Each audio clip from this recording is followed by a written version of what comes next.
Bonjour et bienvenue sur le quiz de la semaine. Une émission proposée par Radio Prédication, animée par Dominique et Martine.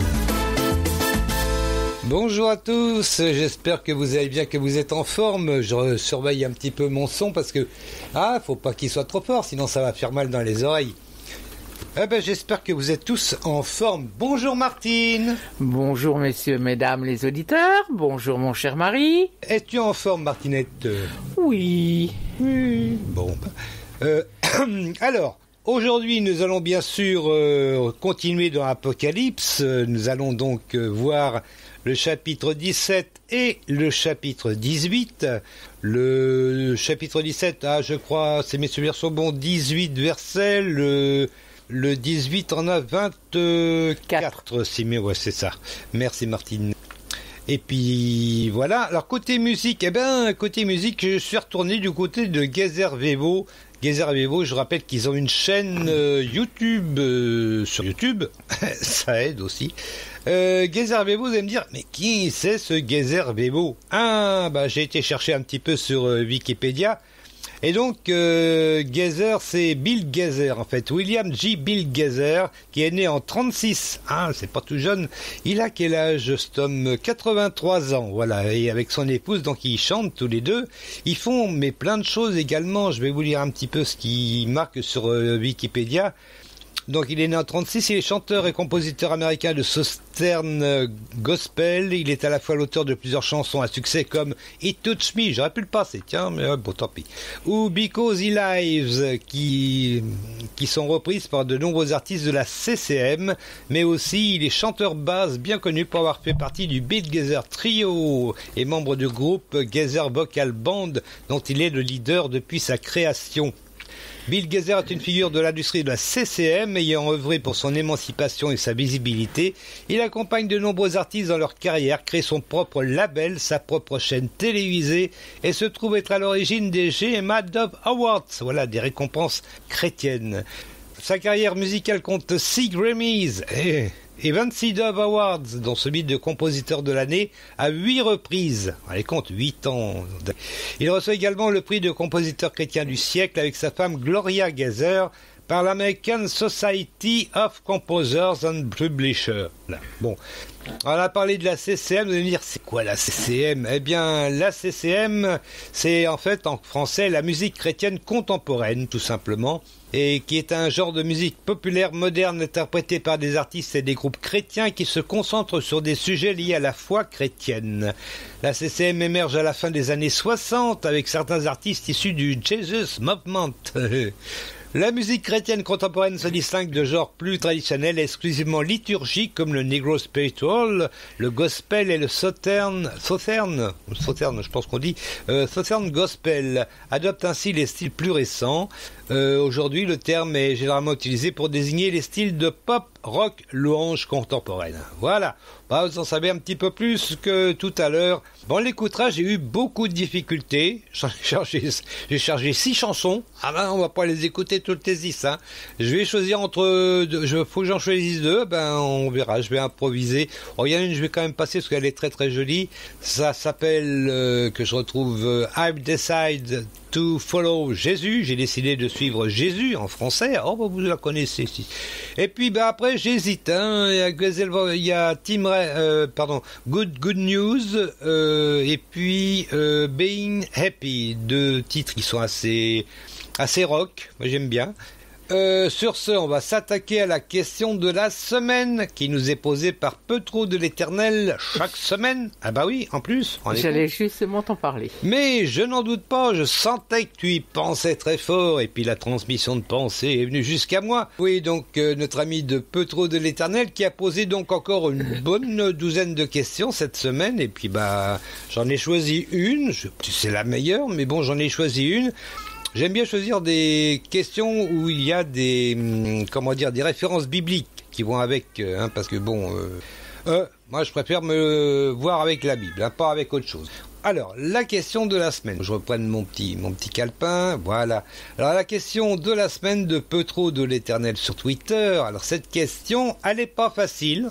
Ah ben, je le dis. Elle n'est pas facile. Même en cherchant sur Google, Martine, tu vas avoir du mal. Ah bon? Ah oui. Il était en même temps aide de l'apôtre Paul et trésorier de la ville de Corinthe. Alors, qui c'est-il?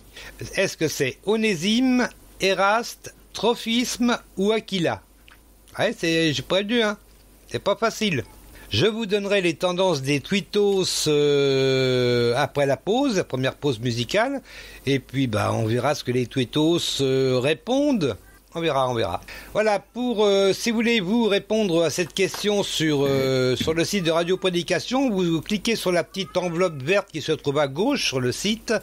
Et puis on va essayer, parce que j'ai jamais testé ça comme ça. Et puis vous essayez de répondre, hein. Voilà. Vous voulez que je vous repose la question? Oui. Alors, allez, on la repose. Il était en même temps aide de l'apôtre Paul et trésorier de la ville de Corinthe. Est-ce que c'était Onésime, Éraste, Trophisme?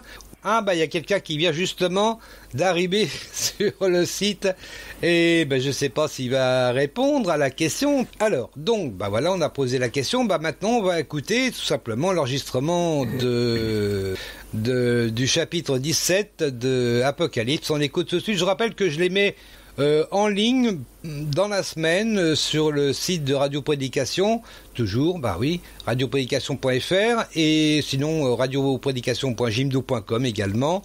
Et vous pouvez écouter donc ce chapitre indépendamment de l'émission. L'émission est également mise en ligne, mais là c'est que sur radioprédication.fr. Voilà. Allons-y. On est prêt? On y va? Oui. Allez, c'est parti. Révélation, chapitre 17.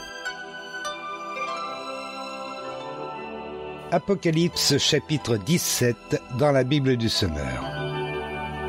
Les 7 paroles sur Babylone. Introduction, présentation de la prostituée. L'un des 7 anges qui tenait les 7 coupes vint me parler. « Viens ici, me dit-il. Je te montrerai le jugement de la grande prostituée qui est assise sur les grandes eaux. Les rois de la terre se sont livrés à la débauche avec elle, et les habitants de la terre se sont enivrés du vin de sa prostitution. Il me transporta alors en esprit dans un désert. Je vis une femme assise sur une bête au pelage écarlate. Cette bête était couverte de titres offensants pour Dieu. Elle avait 7 têtes et 10 cornes. La femme était vêtue d'habits de pourpre et d'écarlate, et parée de bijoux d'or, de pierres précieuses et de perles. Elle tenait à la main une coupe d'or pleine de choses abominables et d'obscénités dues à sa prostitution. Sur son front, elle portait gravé un nom mystérieux signifiant « La grande Babylone, la mère des prostituées et des abominations de la terre ». Je vis qu'elle était ivre du sang de ceux qui appartiennent à Dieu et de ceux qui ont rendu témoignage à Jésus.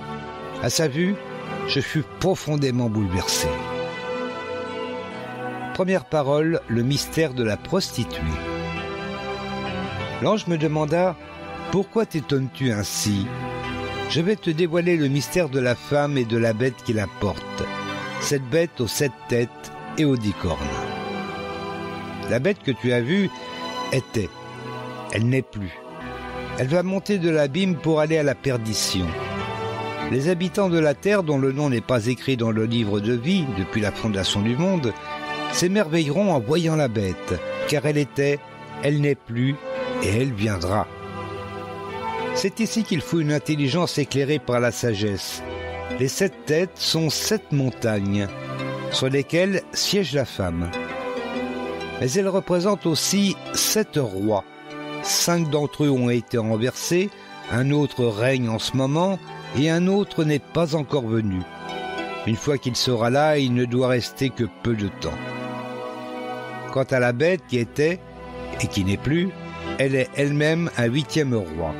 Elle est aussi l'un des 7 et elle va à la perdition. Les 10 cornes que tu as vues sont 10 rois qui ne sont pas encore parvenus au pouvoir, mais ils recevront pendant 1 heure l'autorité royale et ils l'exerceront en commun avec la bête. Ils poursuivent un même but et mettent leur puissance et leur autorité au service de la bête. Ils feront la guerre à l'agneau, mais celui-ci les vaincra car il est le Seigneur des seigneurs et le Roi des rois. Les siens, ceux qu'il a appelés et élus, ceux qui lui sont fidèles, vaincront avec lui. L'ange me dit ensuite, les eaux que tu as vues, là où est assise la prostituée, représentent des peuples, des foules, des nations et des langues. Mais les 10 cornes que tu as vues ainsi que la bête prendront la prostituée en haine. Elles la dépouilleront de tout ce qu'elle a et la laisseront nue. Elles dévoreront ses chairs et la consumeront par le feu. Car Dieu leur a inspiré la résolution d'exécuter son propre plan en faisant cause commune et en mettant leur pouvoir royal au service de la bête jusqu'à ce que toutes les décisions de Dieu soient accomplies. Cette femme que tu as vue représente la grande ville qui exerce son pouvoir sur tous les souverains du monde.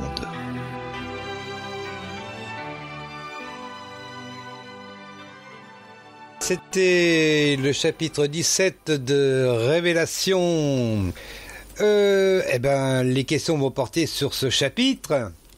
C'est pas évident. On arrive à ce chapitre 17 et c'est pas évident à suivre.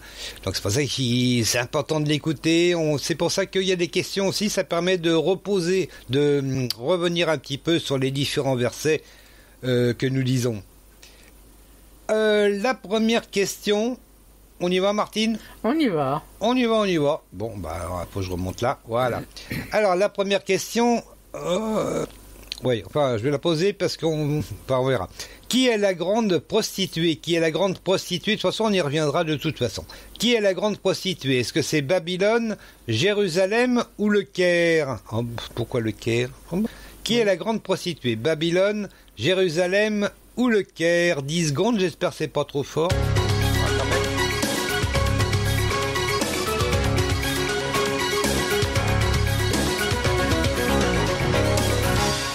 Babylone.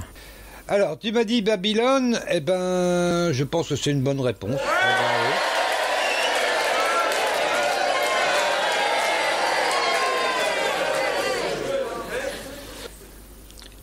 Deuxième question, donc, de quelle couleur est la bête ? On en a vu plusieurs déjà depuis l'Apocalypse, c'est pas forcément la même s'il y a toujours le même nombre de cornes, le même nombre de têtes, je sais pas si c'est tout à fait la même à chaque fois, mais bon. De quelle couleur est la bête ? Ça, c'est un avis personnel.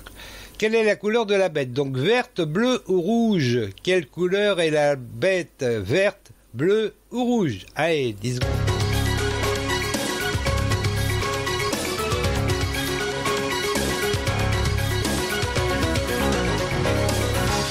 Moi, je dirais rouge. Tu dirais rouge, non, c'est tout à fait ça. D'ailleurs, on applaudit encore.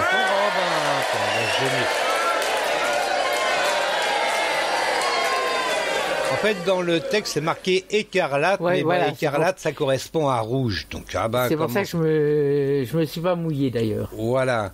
Bleu écarlate, non, c'est rouge, voilà. Attendez. Alors on va lire jusque donc au verset 3, donc dans ce chapitre 17. Tu prends du verset 1 ? Bien sûr. Donc c'est sous-titré donc les 7 paroles sur Babylone, l'introduction, donc présentation de la prostituée. L'un des 7 anges qui tenait les 7 coupes vint me parler. Viens ici, me dit-il, je te montrerai le jugement de la grande prostituée qui est assise sur les grandes eaux. Les rois de la terre se sont livrés à la débauche avec elle, et les habitants de la terre se sont enivrés du vin de sa prostitution. Il me transporta alors en esprit dans un désert. Je vis une femme assise sur une bête au pelage écarlate.